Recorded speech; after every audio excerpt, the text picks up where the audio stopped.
அன்புமணி தொடர்ந்து திமுக மீது பழி போட்டு நீதான் என்ன வன்னியர்களுக்கு புடுங்கி நட்ட மாதிரி நாங்க என்ன எதுவும் செய்யாத மாதிரி ஒரு பிராடுத்தனமான பொய் மட்டும் பேசாதீங்க அன்புமணி. பிளக்காத்தனமான அரசியல் பண்ணாதீங்க அன்புமணி தான் நான் சொல்றேன். என்னவோ திமுக வன்னியர்களுக்கு ஒரு எதிரான கட்சி என்ற மாதிரி பதிவு பண்றாங்க. வன்னியர்களுக்கு நல்லது பண்ண ஒரே தலைவர் முத்தமிழறிஞர் டாக்டர் கலைஞர். இன்றைக்கு தேச தலைவர் அன்பு தலைவர் தளபதி ஸ்டாலின். திமுக கொடுத்த பதவியில எம்பி ஆகி திமுக அமைச்சராகி திமுக அமைச்சர் உங்களுக்கு கொடுத்து நீங்க எங்கேயோ போயிட்டீங்கல்ல, அப்படி இல்ல. எடப்பாடி பழனிசாமி வன்னியர் சமுதாயம் 10.5 கொடுத்தாரா? யோ அந்த பிராடு வேலை பண்ண. வன்னியர்களுக்கு திமுக எதிரி என்ன பண்ணி வன்னியர்களுக்கு நீ என்ன பண்ண? என் பின்னாலவா நான் நிக்கிறேன், என் பின்னாலவா நான் தான் பேசிட்டு உங்க அப்பா பாக்குற நாடகம் ஆடுறியா, சீன் போடுறியா? தூக்கிடுவான் பதவியில இருந்து, கடல்ல தூக்கி போட்டுருவேன். 4 பவுன் 5 பவுன் வச்சு ரியல் எஸ்டேட் பண்றியா? நீ எம்எல்ஏ வந்துட்டா நீ பெரிய ஆளா? திருந்து என்ன நினைச்சிருக்கிற? கட்சி எந்த நான் என்ன சொல்றேன் அதான். இது மரியாதைக்குரிய சின்ன அன்புக்குரியவர்களே, ஃபாதர் கிட்ட நல்ல பிள்ளை அடே ஃபாதரே உங்களை இக்னோர் பண்ணாங்க. மரியாதைக்குரிய டாக்டர் ஐயா ராமதாஸ் அவர்கள் பேசின அத்தனை பேச்சும் அன்புமணி உங்களதான்.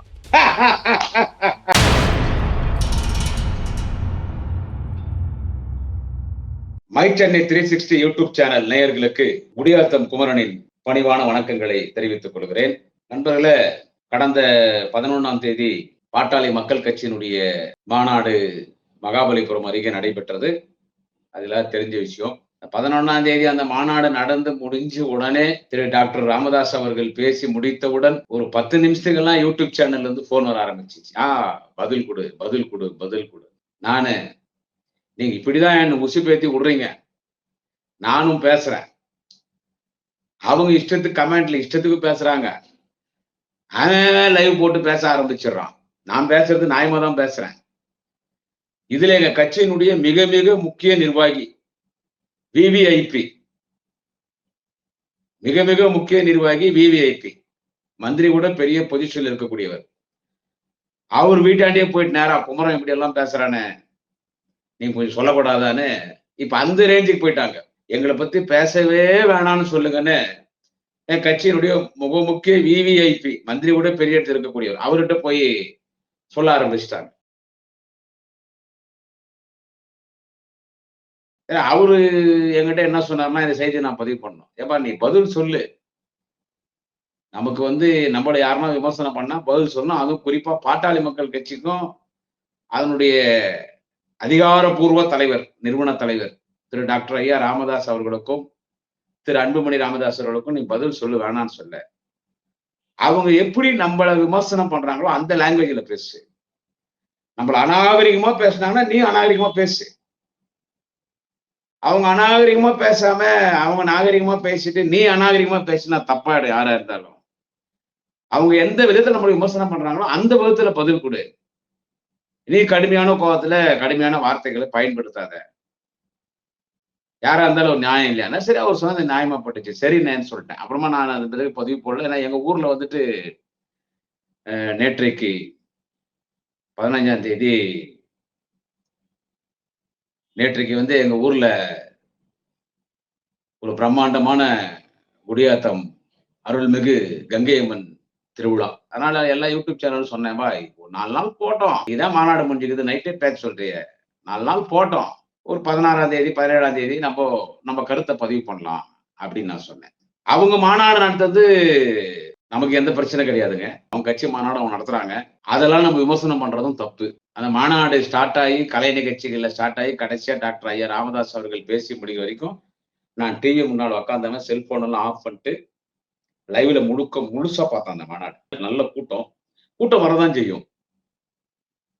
ஏன்னா தமிழ்நாட்டுல ஒரு 2.5 கோடி மக்கள் தொகை கொண்ட ஒரு மிகப்பெரிய சமுதாயம் வன்னிய குல சத்திரிகள். வன்னியர் சமுதாயம் ஒரு 2.5 கோடி பேர் இருக்கிற ஒரு சமுதாயம், ஒரு மிகப்பெரிய சமுதாயம். ஏன்னா அந்த சமுதாயத்தினுடைய மாநாடு தான் நடத்தினாங்க. அது அவங்க பாட்டாளி மக்கள் கட்சி மாநாடுன்னு அதை அவங்க அட்ரஸ் பண்ணல. ஃபர்ஸ்ட் இதை நீங்க நல்லா பாத்துக்கணும்.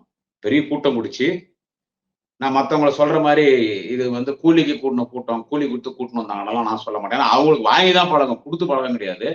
பட் அது அந்த மாநாட்டுல அவ்வளவு பெரிய ஒரு மிகப்பெரிய ஒரு கடல் போல் ஒரு கூட்டம் கூடியது. அது சமுதாய மக்கள் அந்த மாநாட்டுக்கு போனாங்க. இன்னொரு உண்மை என்னன்னு கேட்டீங்கன்னா, அந்த மாநாட்டுக்கு போன 100%ல 60% பியூர் பிஎல்கே. 40% யாருன்னு கேட்டீங்கன்னா, எந்த கட்சியும் சாராமல் ஒரு சமுதாய உணர்வு எல்லா ஜாதிக்காருக்கும் அது ஒரு 50% பேர் இருப்பாங்க. ஜாதின்னா உயிர் கொடுப்பாங்க. அப்படி எந்த கட்சியும் சாராதவங்க, எல்லா கட்சியோட அபிமானிகள், பொறுப்புல இருக்கிறவங்க இல்ல, அபிமானிகள். திமுக ஓட்டு போடுறவங்க, ஏடிஎம்கே ஓட்டு போடுறவங்க, இப்படி எல்லா கட்சிக்கும் காங்கிரஸ் ஓட்டு போடுறவங்க, இப்படி எல்லா கட்சிக்கும் ஓட்டு போடுறவங்க. ஓட்டு போடுவாங்க. ஆனா களத்துல இருக்க மாட்டாங்க. அப்படிப்பட்ட கூட நம்ம ஜாதி மாநாடு நடக்குது, என்னதான் நடக்குது பார்க்கலாம்னு சொந்த செலவுல கூட போனாங்க அந்த மாநாட்டுக்கு. அப்புறம் தமிழ்நாடு முழுக்க இருக்கிற வன்னியர்கள் இருக்கக்கூடிய ஒரு வசதி படைத்தவர்கள், தொழிலதிபர்கள், அவங்கலாம் நம்ம சமுதாய மாநாடு நடக்குதுன்னு அவங்க ஒரு உதவி பண்ணாங்க. தப்பு இல்ல. அதனால எல்லாரும் போனாங்க. Right, okay. கூட்டம் கூடிச்சு. நல்ல கூட்டம். பெருங்கூட்டம். சமுதாய உணர்வோட போன கூட்டம். கூலிக்கு மாரடிக்கிற கூட்டம் கிடையாது. சமுதாய உணர்வோட போன கூட்டம். நம்ம தான் அவங்கள நம்பி வீணா தானே போயிட்டு இருக்கோம். சரி, போனாங்க. போனது தப்பு இல்ல. மாநாடு நடந்துச்சு. நான் சொல்ல வர செய்தி என்னன்னா, கட்சி மாநாடு நடத்துங்க, பொதுக்கூட்டம் நடத்துங்க, பொதுக்குழு நடத்துங்க. அரசாங்கத்தை விமர்சனம் பண்ணக்கூடாதுன்னு சொல்ல வரல. நடக்கிற திராவிட மாடல் அரசை நீங்க விமர்சனம் பண்ணாதான் நீங்க அரசியல் பண்ண முடியும். அதே மாதிரி மாண்புமிகு முதலமைச்சர், இந்தியாவின் சிறந்த முதல்வர், முதன்மை முதல்வர், 2026 மீண்டும் தமிழக முதல்வராக பொறுப்பேற்கக்கூடிய எங்கள் மாண்புமிகு அன்பு தலைவர், தேச தலைவர் தளபதி மு.க. ஸ்டாலின் அவர்களை விமர்சனம் பண்ணுங்க. பண்ணாதான் நீங்க அரசியல் பண்ண முடியும். இன்னைக்கு தமிழ்நாட்டில் இருக்கக்கூடிய கட்சிகள் மட்டும் இல்ல, அகில இந்தியா கட்சிகள், இன்னைக்கு ஆளுங்கட்சியாக இருக்கிற பாரதிய ஜனதா கட்சி பிரதமர் மோடி, எல்லாரும் இன்னைக்கு யாரை எதிர்த்து அரசியல் பண்ணி தங்களை அரசியல் அடையாளப்படுத்திக் கொள்வார் என்று கேட்டால், தேச தலைவர், அன்பு தலைவர், தமிழகத்தின் நிரந்தர முதல்வர் அன்பு தலைவர் தளபதி ஸ்டாலின் எதிர்த்தாதான், அவரை விமர்சனம் பண்ணாதான் அரசியல் பண்ண முடியும். அவரை சுற்றிதான் இன்னைக்கு இந்தியாவிலே அரசியல் நடக்குது. சோ அந்த வகையில நீங்க முதலமைச்சர் விமர்சனம் பண்ணலாம், தப்பு இல்லை. அரசு விமர்சனம் பண்ணலாம், தப்பு இல்லை. விமர்சனத்தை வரவேற்கக்கூடியவர் எங்களுடைய அன்பு தலைவர் தளபதி. எந்த தப்பு கிடையாது. குமார் ரொம்ப இறங்கி பேசுறான், பயந்துட்டானா நினைக்கிறீங்களா?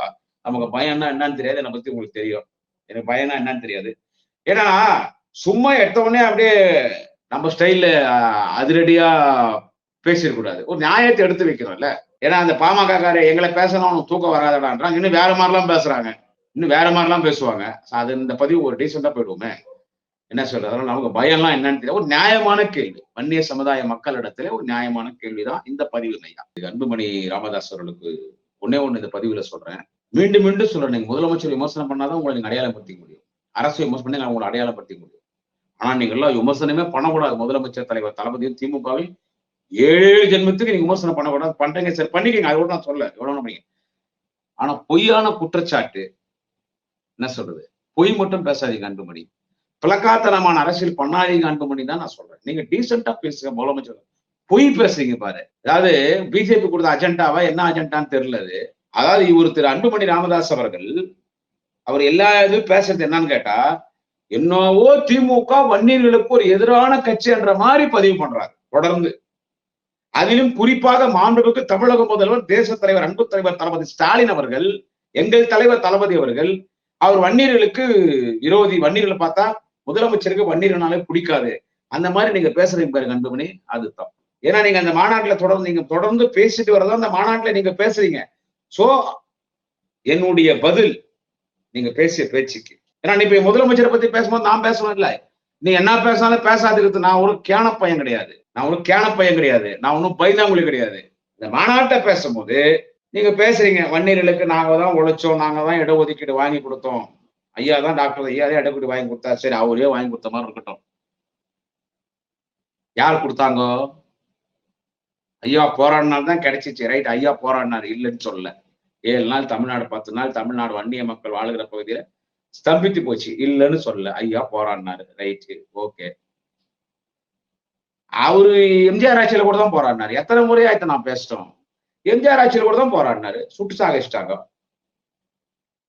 கலைஞர் ஆட்சியில போராடல. கலைஞர் அப்பயே சொல்லிட்டாரு, நான் ஆட்சிக்கு வந்தா நீங்க கேட்கிற எம்பிசி கொடுத்துடுறாரு, உங்க மேல இருக்கிற பொய் வழக்கெல்லாம் அது வழக்கு தள்ளுபடி பண்றேன்னு சொல்லலாம் டாக்டர் கலைஞர் அவர்கள், முத்தமிழர் டாக்டர் கலைஞர், எங்கள் தலைவர். உங்கள் மீது போடப்பட்டிருக்கிற பொய் வழக்குகளை தள்ளுபடி செய்யறாரு. ஆட்சிக்கு வந்த உடனே கொடுத்தாரு. நீங்க கேட்டீங்க, ஆனா நீங்க தொடர்ந்து எல்லார்கிட்ட தான் கேட்கறீங்க. கொடுத்தாங்களா? ஆனா கொடுத்தது யாரு? முத்தமிழருக்கு டாக்டர் கலைஞர் கொடுத்தாரு. அதை ஏன் திரு அன்புமணி ராமதாஸ் அவர்கள் பதிவு பண்ண மாட்டேன்றீங்க? ஒரு பதிவும் நான் கேட்கிறேன், அதை ஏன் சார் பதிவு பண்ண மாட்டேன்றீங்க? அது எப்படி கொடுத்தாரு? கொடுத்துட்டு அவர் பாட்டு போயிருக்கலாம். ஒண்ணும் எல்லா கோடிக்கணக்கான வன்னிய மக்கள் ஒரே தலைவர் டாக்டர் ராமதாஸ் அப்படின்னு சொல்ல முடியாது. அவர் விரும்புறவங்க தலைவனா ஏத்துக்கணும். ஆனா சமுதாயத்துக்காக போராடினார் இடஒதுக்கீட்டுக்கு. நான் இல்லைன்னு சொல்லல, போராடினார். அவர் மட்டும் போராடல, எல்லா வண்டிய மக்களும் போராடினார். அந்த பேர் நீங்க எடுத்தீங்களா? நீங்களே எடுத்துங்க. All credit goes for mister senior doctor Ramadoss. Okay okay okay okay, I will accept it. All credit for doctor Ramadoss. You keep it. நீங்களே வச்சுக்கங்க. கொடுத்தது யாரு? கலைஞர். வழக்க தள்ளுபடி பண்ணது யாரு? கலைஞர். அதை ஏன் நீ பேச மாட்டேன்ற? இன்னும் வன்னியர்களுக்கு ஒண்ணுமே பண்ணாத மாதிரி, வன்னியர்களுக்கு நல்லது பண்ண ஒரே தலைவர் முத்தமிழறிஞர் டாக்டர் கலைஞர். இன்றைக்கு தேச தலைவர், அன்பு தலைவர் தளபதி ஸ்டாலின் அவர்கள், முதலமைச்சர் அவர்தான். அந்த அம்மா ஜெயலலிதா ஒன்னும் பண்ணலன்னா கூட எங்களுக்கு கெடுதல் பண்ணல. அந்த அன்புமணி சொல்றது. எடப்பாடி எங்களுக்கு 10.5 கொடுத்தார். நான் இங்கதான் அதுக்குதான் இந்த பதிவு. அந்த மாநாட்டுல பேசும்போது நீங்க என்ன சொல்றீங்க? முதலமைச்சரை கடுமையா அட்டாக் பண்றீங்க.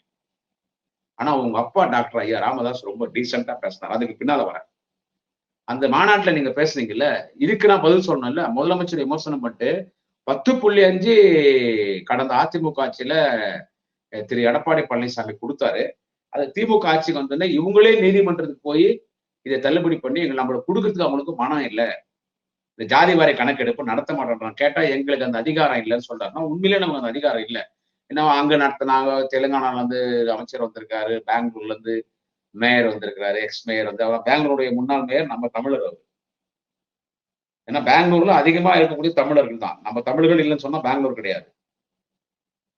அதிகமான வன்னியர்களும் இருக்கிறார்கள் பெங்களூர்ல. அவர் மேயர் வந்தார், பெங்களூர்ல இருந்து மேயர் வந்தாரு. தெலுங்கானாவும் ஆந்திரால இருந்து ஒரு மினிஸ்டர் வந்தார். அங்கெல்லாம் நடத்துறாங்க, நீங்க ஏன் நடத்தலன்னா அந்த மாநிலத்துல எல்லாம் இப்ப எந்தெந்த மாநிலத்துல வந்து அவங்க தன்னிச்சா ஒன்றிய அரசனுடைய ஒத்துழைப்பு இல்லாமல், அனுமதி இல்லாமல் ஜாதி வாரி கணக்கெடுப்பு நடத்தினாங்கன்னு கேட்டா, எம்பிசி ஓட்டு இருக்குது இல்ல, எம்பிசி ஓட்டு மத்த ஜாதிகள் ஓட்டு கவர்றதுக்கு அவங்க நடத்தினாங்க. ஏன்னா நடத்தினா ஆட்டோமேட்டிக்கா நீதிமன்றம் அதை தள்ளுபடி பண்ணிடுவாங்க. உனக்கு அதிகாரம் இல்ல மேன், அதை நடத்த வேண்டியது யாருன்னு கேட்டா டெல்லி கவர்மெண்ட், யூனியன் கவர்மெண்ட் நடத்தணும். அப்போ அந்த ஜாதிவாரி கணக்கெடுப்பு மற்ற மாநிலங்களை நடத்தி தள்ளுபடி பண்ணாங்க இல்ல, அப்போ அவங்க எலெக்ஷன் நேரத்தில் என்னன்னு ஓட்டு கேட்பாங்க? இதெல்லாம் மிஸ்டர் அன்புமணி நீங்க தெரிஞ்சுக்கணும். எலெக்ஷன் நேரத்தில் அவங்க என்னன்னு சொல்லுவாங்க? நாங்க உங்களுக்கு இடஒதுக்கீடு கொடுக்க ஜாதிவாரி கணக்கெடுப்பு நடத்தணும், ஆனா நீதிமன்றம் தள்ளுபடி பண்ணிடுச்சு, ஒன்றிய அரசு நடத்தல, நாங்க நடத்தணும், என்ன பண்றதுன்னு அப்படி ஏமாத்தி ஓட்டு வாங்கறதுக்கு தான் அவங்க ஜாதிவாரி கணக்கெடுப்பு நடத்தினாங்க. அப்படி ஏமாத்தி அரசியல் பண்றது எங்க தலைவர் தளபதிக்கு தெரியாது. அவர் கலைஞரின் மகன், 52 வருஷம் உழைச்சு முதலமைச்சர் ஆகிறாரு. அப்பம் உழைப்புல, அப்பம் முதுகுல ஏறி சவாரி பண்ணல. அரசியலில சுயம்பு தலைவர் தளபதி, அரசியலில சுயம்பு தலைவர் தளபதி. எந்த இடத்திலும் முத்தமிழர் டாக்டர் கலைஞர் தளபதியை முன்னிலைப்படுத்தல. மிகுந்த மரியாதைக்குரிய டாக்டர் ஐயா ராமதாஸ் அவர்கள் அவர் கஷ்டப்பட்டு ஒரு ஊட கட்டி அதுல கூட்டு வந்த பையனை உட்கார வச்சு அதுல குளிர்காரிகள். இப்ப நீங்க எந்த விதமான உழைப்பு இல்லாம திமுக கொடுத்த பதவியில எம்பி ஆகி, திமுகவுடைய அமைச்சராகி, திமுகவுடைய அமைச்சர் உங்களுக்கு கொடுத்து நீங்க எங்கேயோ போயிட்டீங்கல்ல, அப்படி இல்லை. அவர் தளபதி அவர்கள் உழைச்சி கஷ்டப்பட்டு இந்த இடத்துக்கு அவர் வந்துகிறார். நான் திரு அன்புமணிக்கு சொல்றேன், இந்த இடத்துக்கு அவர் வந்திருக்கிறார். சோ அவருக்கு வந்து பொய் சொல்லி அரசியல் பண்ற அவசியம் கிடையாது. அரசியல்ல குறுக்கு சால் ஓட்டவும் தெரியாது, பின்வாசல் வழியா வந்து பதவி வாங்கவும் தெரியாது. இதெல்லாம் நான் அன்புமணிக்கு சொல்றேன். முதலமைச்சர் வந்து கொடுக்கல, அவர் கொடுக்கறதுக்கு மனசு இல்லை, நீதிமன்றத்துக்கு போய் தள்ளுபடி பண்ணிட்டாங்க. முதலமைச்சர் தான் அந்த இதுவே தள்ளுபடி பண்ணிட்டார். நீதிமன்றத்துக்கு ஆள் வச்சு அவங்க மூலியமா ஒரு வழக்கு தொடர்ந்து தள்ளுபடி பண்ணிட்டாங்க. ஜாதிவாரி கணக்கெடுப்பு நடத்த மாட்டாங்க. நமக்கு கொடுக்கறதுக்கு ஒரு மனசு இல்லைன்னு ஒரு பொய் பேசுங்க. ஏன்னா இந்த மாநாட்டுல இந்த செய்திகள் நீங்க பதிவு பண்ணிருக்கீங்க. இந்த மாநாட்டுல இந்த செய்தி நீங்க வேற ஏதாவது முதலமைச்சர் மீது குறை சொன்னா கூட நான் அது போனா ஏதோ பாவம் அரசியல் பண்ண ஏதோ பேசிட்டு போறாங்க. ஏன்னா அப்பதான் கடுமையா முதலமைச்சர் விமர்சனம் பண்ணாதான் அப்ப பிஜேபி கிட்ட, ஏடிஎம்கே கிட்ட எல்லாம் நல்லா நூற்றுக்கணக்கான சூட்கேஸுங்க வாங்க முடியும். இப்பெல்லாம் ஏதோ கண்டெய்னர் பண்ணாமா, சூட்கேஸ் இல்லை, இப்பெல்லாம் கண்டெய்னர். அது வாங்கிக்க, உனக்கு கொடுக்குறாங்க அவன் வாங்கிக்க, அது நமக்கு தேவையில்லாத விஷயம், அது நமக்கு தேவையில்லாத விஷயம். ஆனா அந்த இடத்துல இந்த 10.5 விஷயத்துல தொடர்ந்து நீங்க பேசுற பொய்குது அன்புமணி அவர்களே, நீங்க பேசுற பொய்குது பாருங்க. திமுக தான் அந்த தள்ளு வந்து எடப்பாடி பழனிசாமி கொடுத்து வந்து திமுக தான் நீதிமன்றத்துக்கு போய் அது வந்து தள்ளுபடி பண்ணிட்டாங்க. அது பிறகு அவங்க கொடுக்கறதுக்கு மனசு இல்லை, அவங்க ஜாதிவாரி கணக்கெடுப்பு நடத்த மாட்டாங்க, நம்மளுக்கு கொடுக்கல, நம்ம கொடுக்கல 10.5 முதலமைச்சர் கொடுக்கலன்னு சொல்றப்ப இந்த இடத்துலதான் மேன் எனக்கு கோபம் வருது. இது இந்த மாநாட்டுல பேசுனேன். எடப்பாடி பழனிசாமி வன்னியர் சமுதாயம் 10.5 கொடுத்தாரா? யோ, அந்த ஆள் பிராடு வேலை பண்ணார். திரு எடப்பாடி பழனிசாமி பிராடு வேலை பண்ணார். எலெக்ஷன் அறிவிக்கிறதுக்கு 3 மாசம் எலெக்ஷன் அறிவிக்கிறதுக்கு ஒரு 3 மணி நேரம் தான் இருக்குது. There is only 3 hours to announce the election. There is only 3 hours to announce the election. Election commission election announce பண்றது 3 hours தான் இருக்குது. அந்த 3 மணி எலெக்ஷன் கமிஷன் அறிவிக்க போதுன்னு ஒரு முதலமைச்சர் தெரியாதா? ஒரு 3 மணி நேரத்துக்கு முன்னால 10.5 கொடுத்தாச்சு வன்னியர்களுக்கு. மந்திரி சபை கூட்டி வண்டி 10.5 நான் கொடுத்துட்டோம். அப்பவே நான் அந்த 1 மணி நேரத்துல பதிவு போட்டேன். இது பொய், அப்பாவி வன்னிய மக்களே நம்பாதீங்க, இது பொய், இது சும்மா ஒரு ஓட்டுக்காக சொல்றாரு. இப்போ எலெக்ஷன் முடிஞ்ச உடனே யாருன்னா 2 பேரும் கோர்ட்டுக்கு போனாங்கன்னா நீதிமன்றத்தை தள்ளுபடி போயிடுவாங்க. அதெல்லாம் நிறைய ப்ரொசீஜர் இருக்குது. ஜாதிவாரி கணக்கெடுப்பு, சென்சஸ் அதெல்லாம் நடத்தி அதன் பிறகுதான் அது நிறைய ஃபார்மாலிட்டிஸ் அப்பதான் கொடுக்க முடியும். நம்பாதீங்க. மக்கள் ஓட்டுவாங்க தான். அந்த ஃப்ராட் வேலை பண்ணாரு திரு எடப்பாடி பழனிசாமி. ஃப்ராட் வேலை பண்ணி அப்பாவி வன்னிய மக்களை ஏமாத்தினான். அது உங்களுக்கு தெரியுமோ தெரியாதோ எனக்கு தெரியாது. சரி, உங்களுக்கு தெரியலன்னு கூட வச்சுங்க. திரு அன்புமணி ராமதாஸ் அவர்களுக்கும் திரு டாக்டர் ராமதாஸ் அவர்களுக்கும் தெரியலன்னு கூட வச்சுங்க. உங்களையும் சேர்த்து ஏமாத்தினா கூட வச்சுங்க. அப்ப என்ன சொன்னாரு பாட்டாளி மக்கள் கட்சியினுடைய நிறுவன தலைவர் திரு டாக்டர் ராமதாஸ் அவர்கள்? அப்ப என்ன சொன்னாருன்னா, திரு எடப்பாடி பழனிசாமி முதலமைச்சர்களே எங்களுக்கு 10.5 கொடுத்துருங்க, எங்களுக்கு சீட்டு கூட வேணாம். டாக்டர் ராமதாஸ் சொன்னாரு. திரு டாக்டர் ராமதாஸ் அவர்கள் சொன்னாரு, எங்களுக்கு சீட்டு கூட வேணாம், நாங்க நிபந்தனையற்ற ஆதரவு கொடுக்குறோம், ஆனா எங்களுக்கு 10.5 மட்டும் கொடுங்கன்னு சொன்னாரு. இதெல்லாம் பேசி வச்சு நடந்த நாடகமா இல்ல உண்மையான்னு தெரியல. சரி, உண்மையா கூட வச்சுக்கோ. அப்போ நம்மளை ஏமாத்தினாரு. 10.5 தரேன்னு சொல்லி எடப்பாடி பழனிசாமி நம்மளை ஏமாத்தினாரு. முந்திச்சு கோர்ட்டுக்கு போனாங்க, தள்ளுபடி ஆயிடுச்சு. ஒன்றிய அரசு ஜாதிவாரி கணக்கெடுப்பு நடத்துது. அதை வச்சு நம்ம கொடுத்துடலாம் தலைவர் தளபதி. ஜாதிவாரி கணக்கெடுப்பு நடத்தணும்னு நம்ம சட்டமன்றத்தை தீர்மானம் போட்டோம், அமைச்சரவை தீர்மானம் போட்டோம். பல முறை பிரதமரை சந்திச்சு ஜாதிவாரி கணக்கெடுப்பு நடத்தணும்னு கேட்டாரு. தலைவர் தளபதி அவர்கள் வைத்த கோரிக்கை ஏற்றுக்கொண்ட ஒன்றிய அரசு, தலைவர் தளபதி, முதலமைச்சர் தலைவர் தளபதி, தேச தலைவர் தளபதியுடைய கோரிக்கை ஏற்றுக்கொண்ட ஒன்றிய அரசு ஜாதிவாரி கணக்கெடுப்பு நடத்தப்படணும்னு ஒன்றிய அமைச்சரவை ஒப்புதல் அளித்தது. இதுக்கு 100% காரணம் யாருன்னு கேட்டா எங்க தலைவர் தளபதி மட்டும் தான். வேற யாரும் இது உரிமை கொண்டாட முடியாது என்பதை இங்கே பதிவு செய்கிறேன். முடிஞ்சிச்சா? இப்போ நம்ம நடத்த போறோம், கொடுக்க போறோம். ஆனா நீ என்ன பேசுற அந்த மாநாட்டுல? கொடுக்கல, நாங்க வேலைக்கு போகக்கூடாதா, திமுக பிடிக்காதா அப்படின்னு வன்னியர்களுக்கு திமுக எதுவும் செய்யல. 10.5 நாங்க தான் ரத்து பண்ணோம், கொடுக்க மாட்டோன்னு அன்புமணி தொடர்ந்து திமுக மீது பழி போட்டு, நீதான் என்ன வன்னியர்களுக்கு புடுங்கி நட்ட மாதிரி, நாங்க என்ன எதுவும் செய்யாத மாதிரி ஒரு பிராடுத்தனமான அரசியல் மரியாதைக்குரிய அன்புமணி ராமதாஸ் நீங்க பண்றீங்களே, இது தப்பு. இன்னைக்கு இதெல்லாம் பேசினா நாங்க பார்த்து எந்த பதிவு போடக்கூடாதா? நான் பாட்டாளி முடிச்சுக்கிறேன் கேக்குறேன். எவ்வளவு அப்பட்டமான பொய் பேசுற, எவ்வளவு அப்பட்டமான பொய். நான் மீண்டும் மீண்டும் பதிவு செய்கிறேன், திரு அன்புமணி ராமதாஸ் அவர்களே, மீண்டும் மீண்டும் பதிவு செய்கிறேன். வன்னிய சமுதாய மக்களுக்கு நன்மை செய்த ஒரே அரசு திராவிட முன்னேற்ற கழக அரசு. வன்னிய சமுதாய மக்களுக்கு நன்மை செய்த 2 தலைவர்கள், முத்தமிழர் டாக்டர் கலைஞர், தேச தலைவர் மாண்புமிகு முதல்வர் அன்பு தலைவர் தளபதி ஸ்டாலின். வேற யாரும் கிடையாது. ஜெயலலிதாவும் கிடையாது, எம்ஜிஆரும் கிடையாது, எடப்பாடி பழனிசாமி கிடையாது. தலைவர் தளபதி மட்டும்தான். முதலமைச்சர் தலைவர் தளபதி, முத்தமிழர் டாக்டர் கலைஞர் மட்டும்தான். நம்மள வன்னிய சமுதாயத்தின் மக்களை என்பிசியில பட்டியல சேர்த்தந்து முத்தமிழர் கலைஞர். திமுக ஆட்சி அவங்க ஜாதிக்கும் சேர்த்தானு கொடுத்துக்கிறாருன்னா இதெல்லாம் எனக்கு திரும்பி கோபம் தான் வருது எனக்கு இதெல்லாம் பேசும்போது. அவங்க ஜாதிக்கு சேர்ந்து கொடுத்தனோம்னா அப்போ நம்ம ஜாதிக்கு மட்டும்தான் நல்லது பண்ணணும், மற்ற ஜாதிக்கு எல்லாம் பண்ணக்கூடாதா? நம்ம ஜாதி மட்டும் தான் தமிழ்நாட்டுல இருக்குதா? நம்ம வன்னியர்கள் மட்டும் தான் தமிழ்நாட்டுல இருக்கிறோமா? அப்ப மத்தவங்க எல்லாம் என்ன வருது? அதெல்லாம் சின்ன சின்ன ஜாதி. கலைஞர் அவர் ஜாதிக்கும் சேர்த்து கொடுத்துனாரு. இதுல நீங்க எங்களை கேக்குறீங்க சமூக நீதிக்கும் திமுக என்ன சம்பந்தம்? நாங்க தான் சமூக நீதி ஏற்றீங்க. சமூக நீதிக்காக திமுக ஆட்சி எழுந்துச்சு. அதெல்லாம் என்ன, அதெல்லாம் பேசினா உங்களுக்கு அதெல்லாம் தெரியாது. சோ நான் என்ன சொல்றேன், இதெல்லாம் நம்ம தொடர்ந்து பேசிட்டோம். நான் என்ன அந்த மாநாட்டுல நீ சொன்னேன் 10.5 திமுக தான் ரத்து பண்ணிச்சு, நம்மளுக்கு அவங்க கொடுக்க மாட்டாங்க, வன்னியர்களுக்கு எதிரி, வன்னியர்களை பார்த்தா பிடிக்காதவர்கள் எல்லாம் ஒரு மாதிரி நீ தொடர்ந்து பேசுற இல்ல. இதெல்லாம் பேசும்போது எப்படி அவங்களுக்கு நாங்க பதில் சொல்லாம இருக்க முடியும்? கோபம் வருது உங்களுக்கு. ஏன் திமுக மீது வீண் பழி போடுற? நீ போராட்டம் நடத்தணும், அடுத்த போராட்டம் நடத்து. நீங்க அன்னைக்கு நடத்துனீங்களே 7 நாள்,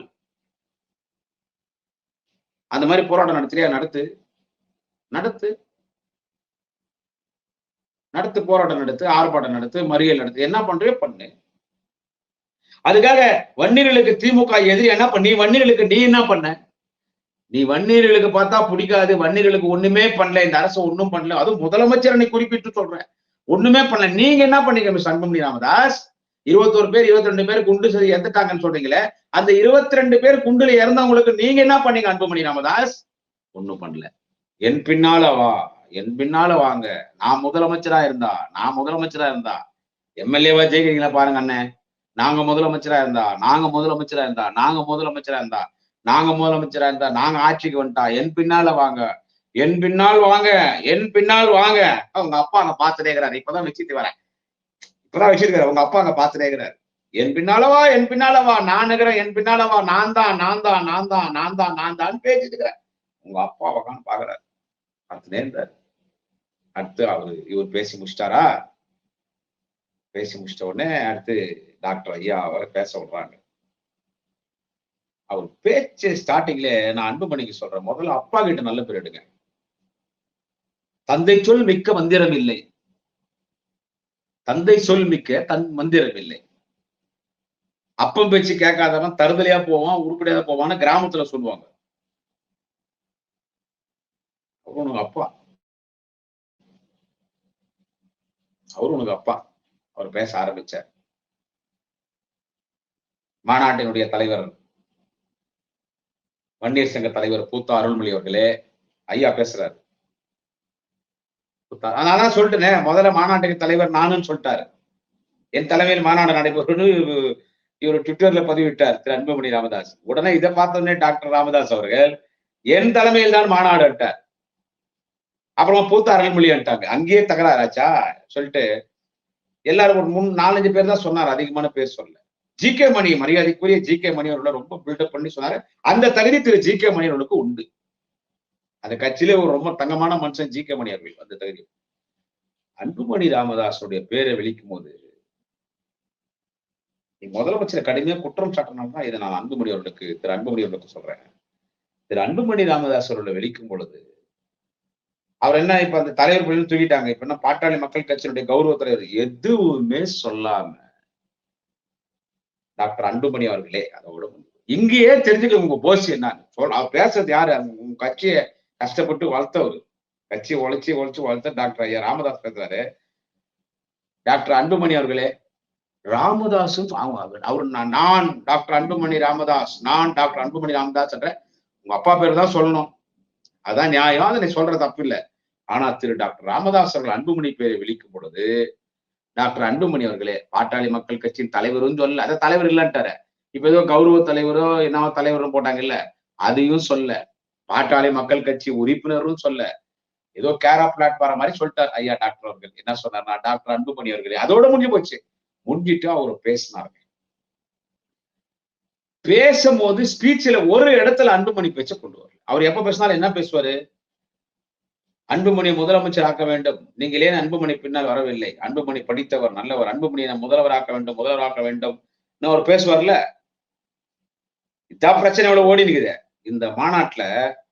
டாக்டர் அன்புமணி அதோட முடிப்பா. டாக்டர் அன்புமணி ராமதாஸ் கூட கிடையாது. டாக்டர் அன்புமணி எந்த பதவியும் சொல்ல, தலைவரோ கௌரவ தலைவர், பாமக உறுப்பினர் கூட சொல்ல, ராஜ்யசபா அட்லீஸ்ட் ராஜ்யசபா எம்பின்னு கூட சொல்ல. டாக்டர் அன்புமணி அவ்வளவு முடிச்சுட்டு இந்த மாநாடு நடத்துறதுக்கு கடுமையா உழைச்ச அந்த லோக்கல் மாவட்ட செயலர் பேரை சொல்றாரு. கடுமையா உழைச்சவர் யாருன்னு லோக்கல் மாவட்ட செயலர், தலைவர், லோக்கல் நிர்வாகி பேரு சொல்றாரு. அவங்களதான் சொல்றாரு. உன்னை ஒரு இடத்துல ஒரு குறிப்பில்ல. அடுத்து என்ன சொல்றாரு? ஒரு பொதுக்குழுல ஒரு கட்சி கூட்டத்துல ஒரு அறையில பேச வேண்டிய ஒரு மாநாட்டுல பேசினார்னா அப்ப எவ்வளவு மன உளைச்சல் அவர் இருப்பார். இங்க நான் ஒன்னும் ஒரு கைஸ் வச்சு பேசல, மாநாட்டு அவர் பேசுறது வெற்றி செஞ்சாரு திரு அன்புமணி அவர்களை. திரு டாக்டர் அன்புமணி ராமதாஸ் அவர்களை திரு டாக்டர் ராமதாஸ் அவர்கள் அப்பா புள்ளைய வெற்றி செஞ்சார். அந்த மாநாடு ஸ்பீச் பாத்தீங்களா? நீங்க முதலமைச்சரை குறை சொல்றீங்களா? வெற்றி செஞ்சார். எனக்கு என்ன வயசு ஆயிடுச்சுன்னு பாக்குறியா? 86 வயசு 87 வயசு ஆயிடுச்சுன்னு பாக்குறியா? இப்ப கூட என் கையில பலங்குது. என் கைய தொட்டு பாருவா, என் கைய புடிங்கோ, உன் கைய கொடு. நான் 10 பேர் கை பிடிச்சோம், ஓடி போயிட்டாங்க எல்லாரும். ஐயோ ஐயா என்ன இப்படி பிடிக்கிறாரேன்னு சொல்லி இப்ப கூட சொல்றேன். கையை இப்படி தூக்குறாரு. இப்ப கூட என் கையை பிடிச்சு பாக்குறேன்னா அவருக்கு முன்னால் கூடிய இந்த லட்சக்கணக்கான வன்னிய சொந்தங்களை பார்த்து சொல்லல. அப்பா கிட்ட புள்ள கிட்ட சொல்றாரு. அப்பா அன்பு கிட்ட சொல்றாரு, என் கைய புடிச்சிப்பா, என் கைய புடிச்சிப்பா. முடியுமா உன்னால? நாடகம் ஆடுறியா? சீன் போடுறியா? தூக்கிடுவான் பதவியில இருந்து. கடல்ல தூக்கி போட்டுருவேன். பதவியில இருக்க மாட்டேன். 4 போன் 5 போன் வச்சு ரியல் எஸ்டேட் பண்றியா? நீ எம்எல்ஏ வந்துட்டா நீ பெரிய ஆளா? நீ எம்எல்ஏ வந்துட்டு பெரிய ஆளா? அடுத்த முறை முன்னாள் எம்எல்ஏ ஆயிடுவேன். அப்புறமா போய் அரசியல் பண்ண ரியல் எஸ்டேட் பண்ணுவியா? உன்னால முடியலன்னா என்னால முடியலன்ட்டு போயினே. நான் சின்ன பசங்க வச்சு நான் பாத்துக்கிறேன். திருந்து என்ன நினைச்சிருக்கிற? கட்சி எந்து நான் என்ன சொல்றேன் அதான். செம காமெடிப்பா சாமி. டாக்டர் ஐயா அவர்களே, திரு டாக்டர் அன்புமணி அவர்களை வச்சு செஞ்சுக்க செம காமெடி ஐயா. டாக்டர் ஐயா ஆடாட்டு உங்க பேச்சு. அன்புமணி அண்ணே, அன்புமணி அண்ணே, என்னோட வயசுல மூத்தவர் அண்ணே, இந்த கெதிவுக்கு வரக்கூடாது அண்ணே.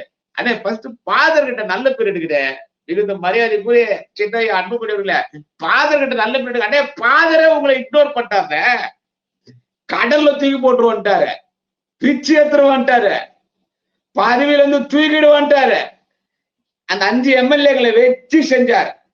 டாக்டர் ஐயா அவர்களே, உங்களுக்கு எதிர்ப்பா செயல்படுறது யார் தெரியுமா? இந்த மேட்டூர் எங்க ஒரு சேலத்துல ஒரு எம்எல்ஏ ஒருத்தருக்கிறாரு. ஒரு பேர் இன்னும் அருளோ என்ன ஒரு பேர் நினைக்கிறேன். அவங்க ஒருத்தருக்கிறாருங்க ஐயா. அருளோ என்ன ஒரு எம்எல்ஏ மேட்டூர்ல. யாரை பார்த்தாலும் கலவாணி பையன் சொல்லுவார் அவரு. ஐயா அடுத்த முறை அவருக்கு சீட் கொடுக்காதீங்க ஐயா. அவர் உங்களுக்கு எதிர்ப்பானவர் ஐயா. ஆமாங்க ஐயா. இந்த ஜால்ராட்சி காக்கா புடிக்கிறீங்களான்ட்டு காக்கா மாதிரியே கத்துனாரு டாக்டர் ஐயா. சூப்பராஜப்பா, காமெடியாப்பா டாக்டர் ஐயா, நல்லா பேசுற. கா கா கா கா கா கா பராசக்தி படத்துல சிவாஜி கணேசன் பாடுவார்ல, கா கா கா. அதே மாதிரி எங்க டாக்டர் ஐயா, காக்காவடா பிடிக்கிறீங்க, கா கா கா ஒழிச்சு விடுவேன். ஜால்ரா அடிக்கிறீங்களா? இந்த அன்புமணி பின்னால போய் 4 பேர் ஜால்ரா அடிக்கிறாங்களா, அது சொல்றாரு எங்க ஐயா டாக்டர் ஐயா. ஜால்ரா அடிக்கிற ஒழிச்சு விடுவேன். ஆனா அவரை பத்தி கடுமையா பேசிக்கிறவன் தான், பேசக்கூடியவன் தான். அதுதான் பிரச்சனை ஸ்டார்ட் ஆகும். முதலமைச்சர் கடுமையா பேசினேன். ஆனா அவர் எவ்வளவு மனசுல இருந்து போய் உணர்ந்துட்டார். இதுதான் நான் இங்க பதிவு பண்றேன். டாக்டர் ஐயா ராமதாஸ் அவர்கள் உணர்ந்துட்டார். நம்ம திமுக பேசுறது தப்பு. அதுலயும் கலைஞரின் மகன் முதலமைச்சர் தளபதி ஸ்டாலினை நாம பேசுறது தப்பு. நமக்கு எவ்வளவு நல்லது பண்ணிக்கிறாரு.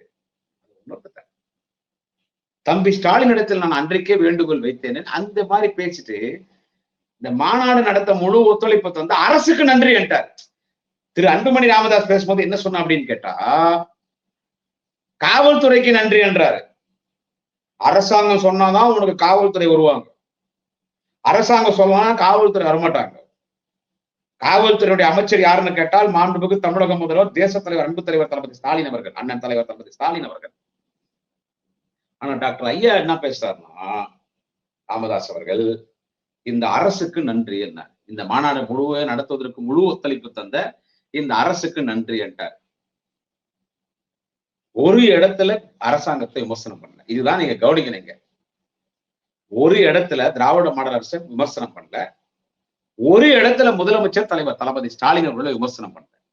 நம்ம ஆட்சி அமைக்கணும் அது சொல்றது அப்படிதான் சொல்லுவாங்க. ஒரு கட்சி நடத்தணும். அவரும் குறைஞ்சது 52 வருஷமா பொது வாழ்க்கையில் இருக்கிறாரு. எனக்கே தெரியும். எனக்கே ஒரு 30 வருஷத்துக்கு மேல தெரியும். அவருடைய நான் நேரடியா பாக்குறேன். என்னே தெரியும், அவருக்கும் தெரியும், திரு அன்புமணிக்கும் தெரியும்.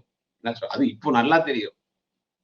அது சொல்லதான் செய்வாங்க. நாம ஆட்சி அமைக்கணும் அது அப்படி அது சொல்றதான்னு சொல்லுவாங்க. ஏங்க நேத்து கட்சி ஆரம்பிச்சான் பலகா பையன், அந்த நடிகை விஜய் 6 மணிக்கு மேல ஊப்பிட்டு வெளியே வர மாட்டான்றான்.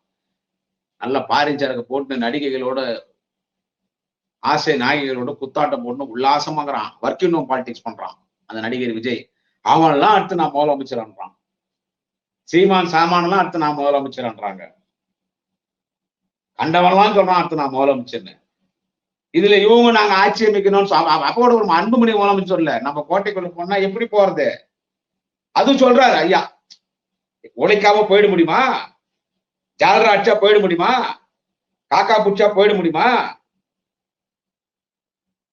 சும்மா கோட்டைக்கு போறோம்னா உழைக்கணும். நீ யாருன்னு காட்டு. சும்மா நீ என்ன அரசியல் பண்ணுகிற, என்ன பண்ற? கட்சி யாருது? நான் உழைச்சேன், என் கட்சி. 52 வருஷம் நான் கிராமமா சுத்தி இருக்கிறேன். ஒரு 3 ரூபாய், 4 ரூபாய், 5 ரூபாய், இல்ல அதிகபட்சம் 10 ரூபாய் ஒரு பேஷண்ட் வாங்கினா 3 ரூபாய் வீட்டுல கொடுத்துட்டு 4 ரூபாய் எடுத்துட்டு பஸ் ஏறி இங்க இருந்து கன்னியாகுமரி வரைக்கும் போய்கிறேன். 93,000 94 கிராமங்களுக்கு போயிருக்கிறேன். கஷ்டப்பட்டு இந்த கட்சியை நான் உருவாக்குனேன். சாதாரணமா இந்த கட்சி வரல. கட்சி என் உழைப்புல. எனவே நீ என் பின்னால வரணும். அந்த அன்புமணி என் பின்னால வாங்க. அப்படி டாக்டர் ஐயா சொல்றது என் பின்னால வான்னு சொல்றது நான் வன்னிய மக்களே என் பின்னால வா. ஒரு வன்னியனும் 50 ஓட்டு தத்தெடுத்துக்கோ, நம்ம ஆட்சிக்கு வந்துடுறோம்னா. அது 2026ல 100க்கு 100% இல்ல, 100க்கு 200% தலைவர் தளபதி, அண்ணன் தலைவர் தளபதி, தேச தலைவர் அண்ணன் தலைவர் தளபதி ஸ்டாலின் அவர்கள் தான் முதலமைச்சர். 200க்கும் மேற்பட்ட தொகுதியில ஜெயிக்கிறோம். 200 பிளஸ் தான், மைனஸ் இல்ல. அதுக்கு அதை வேற. பட் அவரு சொல்றது தப்பு இல்ல, சொல்லலாம் இல்ல, கட்சி நடத்தணும் இல்ல. சும்மா ஆட்சிக்கு வந்துடுறோம்னா கோட்டைக்கு வெளியே நின்று கத்திட்டு தான் வரணும். கோட்டைக்குள்ள போக முடியாது. 5 பேர் இருக்கிற எம்எல்ஏ. அன்னைக்கு யானை சின்னத்திலிருந்து 4 பேர் ஜெயிச்சோம். அன்னைக்கு திரு ஐயா டாக்டர் ராமதாஸ் கிட்ட கட்சி இருந்துச்சு. அன்புமணி போன்றவங்க அன்னைக்கு கட்சியில இல்ல.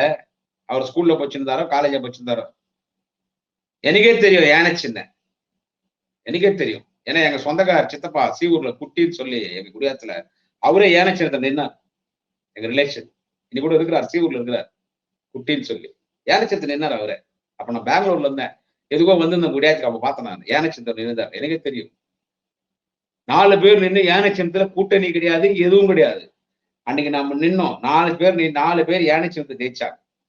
இன்னைக்கு இவ்வளோ பேர் கூட சேர்ந்து ஒரே ஒரு 5 பேர் தான் ஜெயிச்சுக்கிறோம். வெக்கமா இல்லையா? அதான் அன்புமணி சொன்னா. அப்படி அன்னைக்கு திமுக 2006 தேர்தலில் நம்ம நின்று 22 பேர் என்னவோ 20க்கும் மேற்பட்ட தொகுதி நம்ம ஜெயிச்சோம். இன்னைக்கு இங்க நின்று 5 பேர் தான் ஜெயிக்கிறோம். நம்மனால அவன் எத்தனோ பேர் ஜெயிச்சுட்டான். அதனால நீ பண்ற அரசியல் என்ன? தவறா அரசியல் பண்ணி நிக்கிற, என்ன நினைச்சு நிக்கிற? கட்சி என்ன உந்தா? சர்வாதிகாரம், கண்ணடக்க வேணும், ஒழிச்சு கொடுவேன். இஷ்டப்பட்டா இரு, முடியா உன் பதவி ராஜினாமா பண்ணிட்டு போயினே. நான் பாத்துக்கிறேன் இந்த வயசுல. அதான் சொல்லிட்டாரு, என் கையா வந்து குச்சி பண்றாரு. இந்த வயசுல நான் பாத்துக்கிறேன், என்னால முடியும். தேவலா ஒழிச்சு கூட வந்தாரு. அவரை பேசின அத்தனை பேச்சும், மரியாதைக்குரிய டாக்டர் ஐயா ராமதாஸ் அவர்கள் பேசின அத்தனை பேச்சும் அன்புமணி உங்களதான்.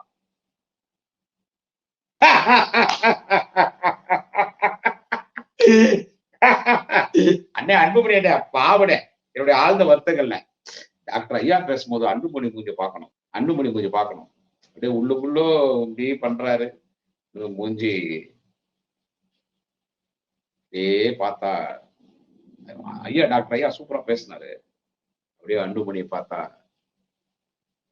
சத்தம் மாயில வெத்தலை பார்க்க வச்ச மாதிரி இருந்துச்சு மூஞ்சி. எதிர்க்கு எங்க அண்ணி உட்காந்துறாங்க, மரியாதைக்குரிய திருமதி சௌமியா அன்புமணி அவர்கள். அவங்க மூஞ்சில ஆட்ல நம்ம வீட்டுக்காரர் இப்படி வச்சு செய்யறாரு மாமனாரு. ஆனா ஒண்ணு நான் அன்புமணி சொல்றேன், அவங்க அந்த அக்கா மரியாதைக்குரிய சௌமியா அன்புமணி அவர்கள் அவங்க கூட ஒரு செய்தி பதிவு பண்ணாங்க தெரியுமா? இதெல்லாம் அன்புமணிக்கு தெரியுமா என்னன்னு தெரியல. அவங்களுடைய உங்க கட்சியினுடைய மகளிர் நினைவாய் கூட்டத்துல பேசும்போது இன்னைக்கு கூட அந்த வீடியோ என்கிட்ட இருக்கும். ஒரு செய்தி பதிவு பண்ணாங்க. என்ன தெரியுமா சொன்னாங்க? நம்ம வன்னிய சமுதாயத்தின் ஓட்டை வச்சுதான் எடப்பாடி இன்னைக்கு அத்தனை தொகுதி ஜெயிச்சா நம்மளை ஏமாத்திட்டாங்க எடப்பாடி. எலெக்ஷன் கமிஷன் எலெக்ஷன் அறிவித்து 3 மணி நேரத்துக்கு முன்னால வன்னிய சமுதாய மக்களுக்கு 10.5 தரன்னு சும்மா சொல்லி நம்மளை ஏமாத்தி நம்ம ஓட்ட வாங்கினாங்கன்னா அந்த அம்மா பதிவு பண்ணாங்க. அந்த செய்தியை பதிவு பண்ணாங்க. சோ நான் திரு அன்புமணி அவர்களுக்கு சொல்றேன், உங்க அப்பா புள்ள சண்டை நமக்கு வேணாம். ஆனா ரொம்ப மன வருத்தத்தோட பேசினாரு. அது ஒரு புதுவெளியில ஒரு உங்களுடைய மாநாட்டுல பேசிட்டாலும் அதை நான் சொல்றேன். ஏன்னா நீங்க என்ன உத்தமர மாதிரி பேசுறீங்கல்ல, என் முன்னாலவா என் பின்னாலவா, அவ்வளவு கோபம் தெரியும். எங்க அப்பா முன்னால போவாதான் என் பின்னாலவான்றேன். என் பின்னாலவா என் பின்னாலவா என் பின்னாலவா என் பின்னாலவா என் பின்னாலவா என் பின்னாலவா, நான் பாத்துக்கிறேன், இனி நான் தான் அங்கேயும் அவர் சொல்லிட்டாரு, நீ கிடையவே கிடையாது. அதான் சொல்லிட்டாரு, ஒழுங்கா இருக்குதுதான் இரு, இல்லைன்னா 15 மட்டும் வீட்டுக்கு போயினே இரு. அது ஏற்கனவே ஒரு பொதுக்குழுலே சொல்லிட்டாரு, பிரஸ் மீட்லயே சொல்லிட்டாரு, இப்ப மாநாட்டிலே சொல்லிட்டாரு. லட்சக்கணக்கான மக்கள் கடல், நல்ல கூட்டம், லட்சக்கணக்கான மக்கள் கடல்ல பொதுவா சொல்லிட்டார், ஒழுங்கா இருக்குதுன்னு தான் இரு, இல்ல ராஜினாமா மட்டும் ஓடினேன்ட்டார். சோ இந்த அளவுக்கு உங்க கட்சியில உங்க அப்பா தான் கட்சி, நாளைக்கு அவர் திரும்பினார்னா திரு அன்புமணி ராமதாஸ் அவர்கள், அவர் திரு அன்புமணி தான் சொல்றார், திரு டாக்டர் அன்புமணி அவர்கள் பாட்டாளி மக்கள் கட்சியிலிருந்து அனைத்து பொறுப்புகளில் இருந்தும் அடிப்படை உறுப்பினர் பதவியிருந்தும் நிரந்தரமாக நீக்கப்பட்டார். இனி யாரும் திரு அன்புமணியோடு எந்த விதமான தொடர்பும் வைத்துக் கொள்ளக்கூடாது அறிவிப்பு வெளியிட்டார்னு வச்சுக்கோங்க. நிலைமை என்னன்னு பாருங்க. கட்சி என்ன ஆகும்? அதோட நடக்க மாட்டேது. அவரு டாக்டர், எனக்கு வந்து தகவல் என்னன்னு கேட்டா, அவரு டாக்டர் ஐயா ராமதாஸ் அவர்கள் அவர் எல்லாத்தையும் சொல்றாராம், நம்ம பண்ண பெரிய தப்பு திமுக கூட்டணியில இருந்து வெளியே வந்தது. நம்ம திமுக கூட்டணியில இருந்து தான் நம்மளுக்கு மரியாதை இருந்திருக்கும். எம்பி சீட்ல ஒரு 6 தொகுதியோ 7 தொகுதியோ அவர் தம்பின்னு மரியாதையா பேசுறார் முதலமைச்சரை. நமது மாண்புமிகு முதலமைச்சர் தம்பி தளபதி ஸ்டாலின் நமக்கு ஒரு 6 தொகுதியோ 7 தொகுதியோ கொடுத்துருப்பாங்க. நம்ம வீட்டு பொண்ணு நிக்க வச்சோம் தருமபுரியில எங்க மருமக, அதுவும் ஜெயிச்சிருக்கும். ஒரு 6ஓ 7ஓ எம்பி நம்ம ஜெயிச்சு விட்ட இடத்த புடிச்சிருக்கலாம். எம்எல்ஏ எலெக்ஷன்ல நமக்கு ஒரு 20ஓ 25ஓ ஜெயிச்சிருக்கலாம்.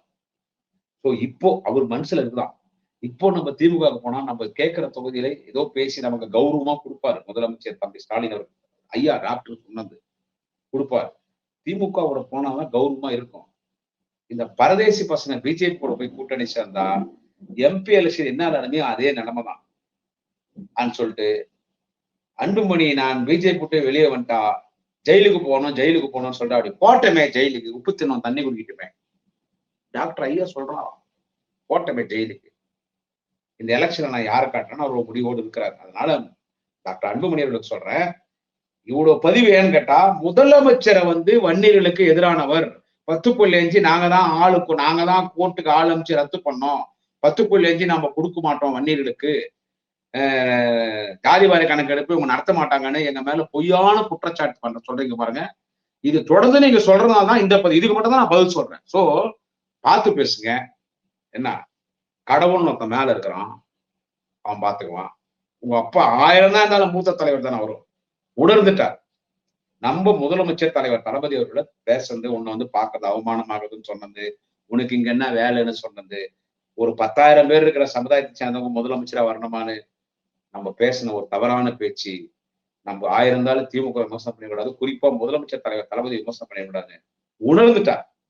பண்ண பாவத்துக்கு பச்சாதாபம் தேடணும்னா நம்ம முதலமைச்சர் தளபதி ஸ்டாலின் அவர்கள் மீண்டும் 2007 முதலமைச்சர் வரத்துக்கு நம்மளுடைய பங்கு இருக்கணும்னு அவர் முடிவு பண்ணிருக்கிறதாக எனக்கு ஒரு கருத்து, எனக்கு ஒரு செய்தி வந்துச்சு.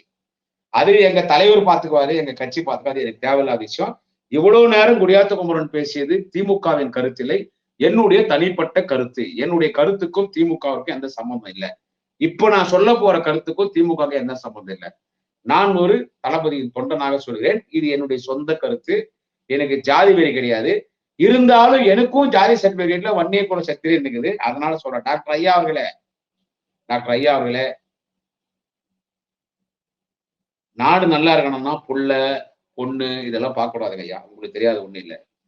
ஒரு சமுதாய தலைவர் நீங்க. சமுதாயம் நல்லா இருக்கணும்னா, புள்ள சரியில்லைன்னா தள்ளி வச்சுட்டு சமுதாய மக்கள் முன்னேற்றத்துக்கு பார்க்கணும்னா என்ன சொல்றது? நீங்க சொன்னீங்கல்ல, இந்த மாதிரி வந்து கடந்த எம்எல்ஏ எலெக்ஷன்ல எடப்பாடி பழனிசாமி சொன்னீங்கல்ல, எனக்கு எம்எல்ஏ சீட்டு கூட வேணாம், நான் நிபந்தனையற்ற ஆதரவு கொடுக்குறேன், எனக்கு 10.5 மட்டும் கொடுன்னு சொன்னீங்கல்ல. அந்த மாதிரி இந்த அன்புமணியை திருத்தணும்னா ஒரே ஒரு அறிக்கை மட்டும் வெளியிடுங்க ஐயா. எனக்கு எம்எல்ஏ சீட்டு கூட வேணாம், வன்னிய சமுதாயத்தின் மக்களை பாதுகாக்கணும்னா உண்மையான வன்னியர்களின் தலைவர் யார் என்று கேட்டால் தலைவர் தளபதி ஸ்டாலின். ஏன்னா வன்னிய மக்களுக்கு அவர் தான் நல்லது பண்ணார். உண்மையான வன்னியர்களின் தலைவர் தலைவர் தளபதி, உண்மையான வன்னியர்களின் பாதுகாவலர் தலைவர் தளபதி, உண்மையான வன்னியர்களின் காவலர் தலைவர் தளபதி, எல்லாவற்றுக்கும் மேல் முத்தமிழறிஞர் டாக்டர் கலைஞர். எனவே திமுக வரணும், முதலமைச்சரா தளபதி ஸ்டாலின் தான் வரணும். நிபந்தனையற்ற ஆதரவு நான் தர, அன்புமணி விட்டு தள்ளுங்க.